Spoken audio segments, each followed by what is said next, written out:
Vediamo, attenzione, il pallone lì, il tiro genovese! 1-0!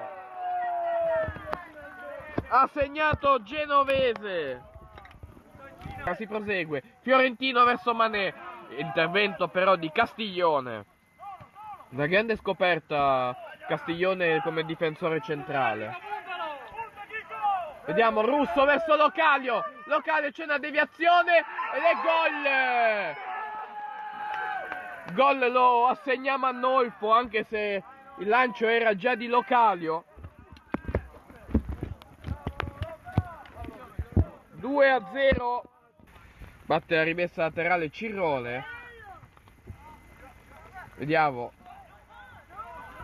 Attenzione Fiorentino in contropiede, attenzione, vediamo Bistretta, rischio e c'è gol. E qui c'è stato l'errore di Bistretta.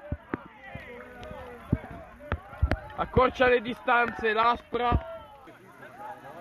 Rimessa laterale battuta dal Fulgatore. Todaro, Nolfo riesce a trovare Enrico Russo.